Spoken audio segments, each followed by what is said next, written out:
बच्चियां हैं हाथ बनवाना दे होर तां मसला आप वेंदे पे छड़क हुए तो बच्चियां सुत्तियां पईयां दियां राती लगदे टपदे ने एडा शर्म आंदा हुण मजबूरियां दे मगर मेरा पुत्र ਇਹ ਜੋ ਚਾਰ ਦੀਵਾਰੀ ਪਾ ਜਾਵੇ ਬਾਤ ਬਣ ਜਾਵੇ ਬੱਚੀਆਂ ਦਾ ਆਪ ਜਿਹੜੀਆਂ ਬੱਚੀਆਂ ਹਿੱਸੇ ਥਰੜੇ ਤੇ ਪਈਆਂ ਹੁੰਦੀਆਂ ਬਾਤ ਕੋਈ ਨਹੀਂ ਵਾਈਆਂ ਚ ਨਿਕਲ ਵੈਂਦੀਆਂ ਕਿਸੇ ਦੇ ਘਰਾਂ ਦੇ ਵਾਗ ਗਈਆਂ ਮਰ आपने पोतरा जो जमान नहीं की हो जाए।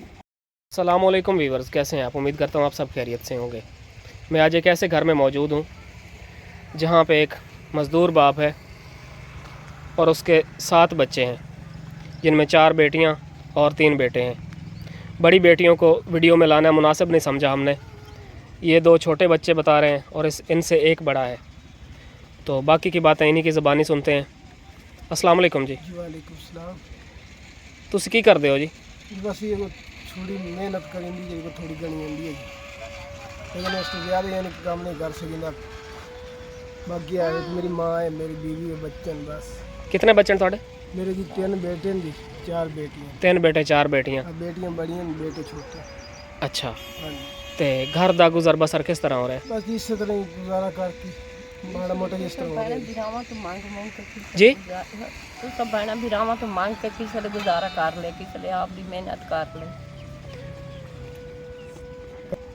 नाजरीन ये बता रहे हैं कि 4 बेटियां हैं और कमाने वाला कोई नहीं है।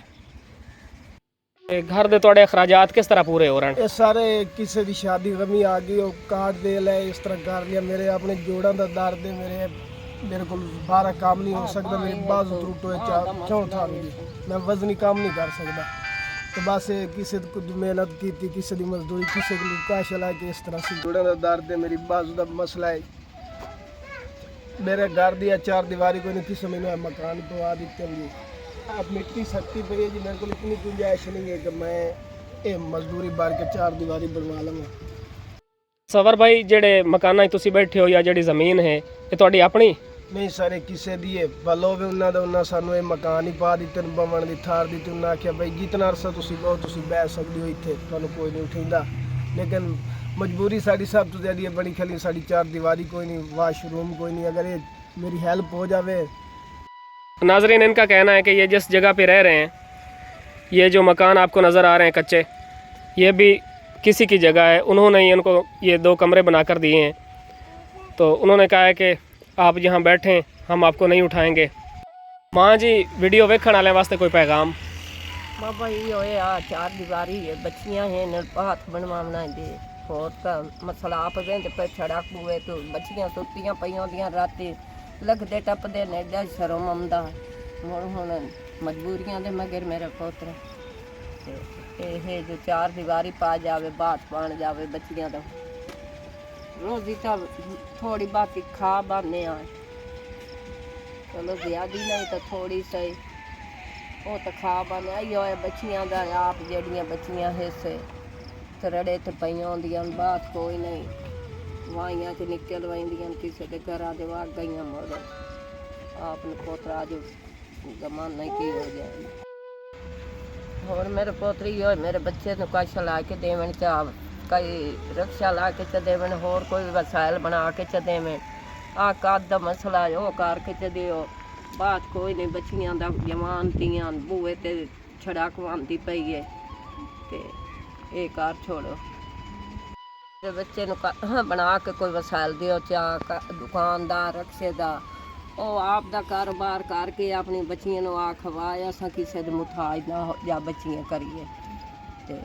नाजरीन माँ जी कह रही हैं कि मेरे बेटे को कोई कारोबार करवा के दे दिया जाए, कोई रिक्शा लेकर दे दिया जाए ताकि ये खुद अपने बच्चों को कमा कर बाइज़्ज़त तरीके से खिला सके और किसी के दरवाजे पे ना जाएं हम। ये इनके घर के हालात हैं। 4 दीवारी नहीं है, वाशरूम नहीं है इनका। ये माँ जी बता रही हैं कि सामने से रोड गुजर रहा है और हम बच्चियों को लेकर बेयारो मददगार खुले आसमान के नीचे रहने पर मजबूर हैं। इंशाल्लाह माँ जी असी अपनी तरफ पूरी कोशिश करे सां कि तुहाडी हेल्प हो सके। तुसी सानू भी दुआ कर दिया है, अल्लाह पाक कोई ना कोई वसीला बना दे सी इंशाल्लाह। आमीन। मैं इस तरह गाना जी, मैं मंगना नहीं चाहता किसी को। मेरा कोई ऐसा कोई हेल्प कर दे, मैंने कोई रक्षा बना के दे दे, मैं अपना कर लवां ते अपना ही खावां। सर मेरी यो मसला, मेरी हवेली कोई नहीं, वाशरूम कोई नहीं साडा। मैं चिट्टड़े ते बैठा, नाल पक्की चल रही है। बेटियां 4 हैं जी, बेटे 3 हैं, लेकिन बेटे जो मेरे छोटे हैं जी। नाजरीन, इनका कहना है कि मेरी 4 बेटियां हैं, 4 दीवारी नहीं है, वाशरूम नहीं है, सामने रोड गुजर रहा है और मैं बेयारो मददगार अपनी बेटियों को खुले आसमान के नीचे लेकर बैठा हूँ। तो इनका कहना है कि कोई हमें रिक्शा लेकर दे दे ताकि मैं अपने बच्चों को बाइज़्ज़त तरीके से रोज़ी कमा कर खिला सकूँ और इनकी परवरिश कर सकूँ।